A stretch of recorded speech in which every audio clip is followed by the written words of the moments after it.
शांति 24 तारीख की मुरली है। आज अव्यक्त मुरली है, रिवाइज कोर्स है 22 दिसंबर 95 का। मुरली का टाइटल है सर्व प्राप्ति संपन्न जीवन की विशेषता है अप्रसन्नता मुक्त और प्रसन्नता युक्त। आज प्यार के सागर बाप दादा अपने प्रेम स्वरूप आत्माओं को देख रहे थे। हर एक के दिल में परमात्मा प्यार समाया हुआ है। ये परमात्मा प्यार प्राप्त भी एक ही जन्म में होता है।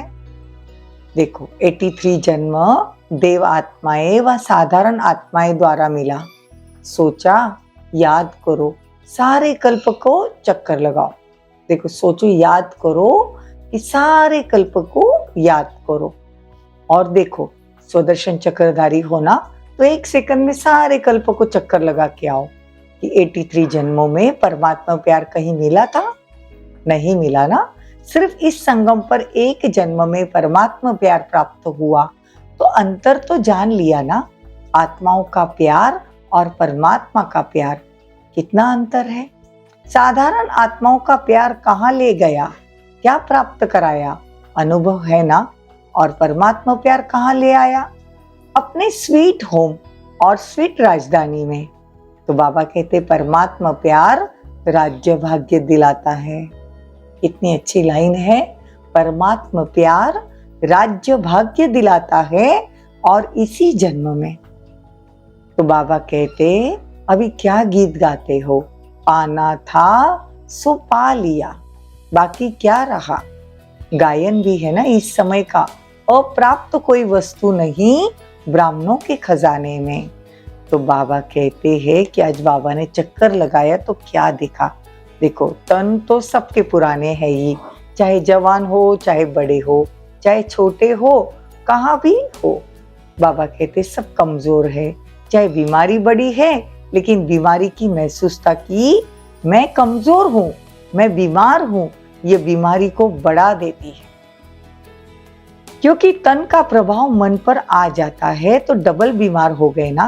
तो तन और मन दोनों से डबल बीमार होने के कारण बार बार सोल कॉन्शियस के बजाय बीमारी कॉन्शियस हो जाते हैं। तो बाबा कहते हैं कि बच्चे आजकल हिसाब किताब चुक्त करना है ना, तो आजकल के हिसाब से दवाइयाँ खाना ये बड़ी बात नहीं है, समझो। क्योंकि कलयुग का वर्तमान इस समय सबसे शक्तिशाली फ्रूट ये दवाइयाँ ही है। देखो रंगी बिरंगी दवाइयाँ होती है ना, कलयुग के लास्ट का यह एक फ्रूट है। तो खा लो प्यार से। दवाई खाना ये बीमारी याद नहीं दिलाता। अगर दवाई को मजबूरी से खाते हो तो मजबूरी की दवाई बीमारी याद दिला देती है। और शरीर को चलाने के लिए एक शक्ति भर रहे है ना, तो स्मृति से खाओ तो दवाई बीमारी याद नहीं आएगी। दवाई खाएंगे तो बीमारी याद नहीं आएगी, खुशी दिलाएगी। तो बस 2-3 दिन में दवाई से ठीक हो जाएंगे। बाबा कहते कलयुग की सीजन का शक्तिशाली फल ये दवाई है, इसलिए घबराओ नहीं। लेकिन दवाई कॉन्शियस बीमारी कॉन्शियस होकर नहीं खाओ तो तन की बीमारी होनी ही है, नई बात थोड़ी है। इसीलिए बीमारी से कभी घबराना नहीं। बीमारी आई उसको फ्रूट थोड़ा खिला दो और विदाई दे दो। अच्छा ये हुआ तन की रिजल्ट, अच्छा है ना, ये तन का रिजल्ट अच्छा देगा। फिर बाबा ने और क्या देखा, मन का देखा। मन में क्या देखा, एक बात खुशखबरी की है, देखी कि मेजॉरिटी हर एक सेवादारी के मन में बाप का प्यार और सेवा का उमंग उत्साह दोनों है। बाकी 25% कोई मजबूरी से चल रहा है, वो छोड़ो। लेकिन मेजॉरिटी के मन में ये दोनों बातें देखी। और ये भी देखा कि बाप से प्यार होने के कारण याद में भी शक्तिशाली हो। बैठने का, चलने का, सेवा करने का अटेंशन बहुत देते हो। लेकिन खेल क्या देखा, चाहते हैं कि याद की सीट पर अच्छी तरह से सेट होकर बैठ जाए। लेकिन थोड़ा टाइम तो सेट होते हो, फिर हिलना डुलना शुरू हो जाता है। जैसे छोटा बच्चा है ना, उसको ज्यादा टाइम सीट पर बिठाओ तो हिलेगा जरूर, तो मन भी अगर कंट्रोल में, ऑर्डर में नहीं है, तो थोड़ा टाइम तो बहुत अच्छे बैठते हैं, फिर चलते हैं, सेवा भी करते हैं, लेकिन कभी सेट होते हैं, कभी अपसेट हो जाते हैं। कारण क्या है? होना सेट चाहते हैं, लेकिन होते अपसेट। कारण क्या है? एकाग्रता की शक्ति और दृढ़ता की शक्ति उसमें कमी है। कर्म करने में या बैठे बैठे भी दृढ़ता की शक्ति कम हो जाती है और बातों में मन बुद्धि बंद हो जाती है। तो बाबा कहते हैं मन को बिजी रखो। व्यर्थ संकल्प करते ना, ये भी बहुत बड़ा काम है, तो बुद्धि अपनी तरफ खींचती है। माया जीत जगत जीत बनना है, तो माया को जीतने के बजाय जगत जीत कैसे बनेंगे? इसीलिए चारों और अटेंशन प्लीज। समझा? बाबा कहते समझा?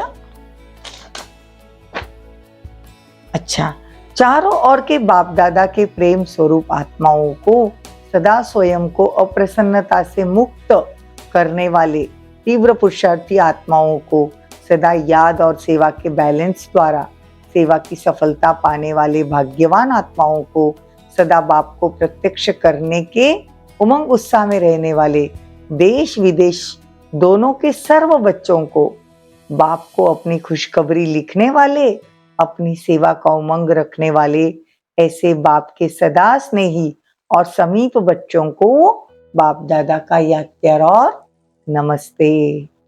हम रूहानी बच्चों की रूहानी माता पिता बाप दादा को याद प्यार, गुड मॉर्निंग, नमस्ते, थैंक यू, बहुत बहुत शुक्रिया।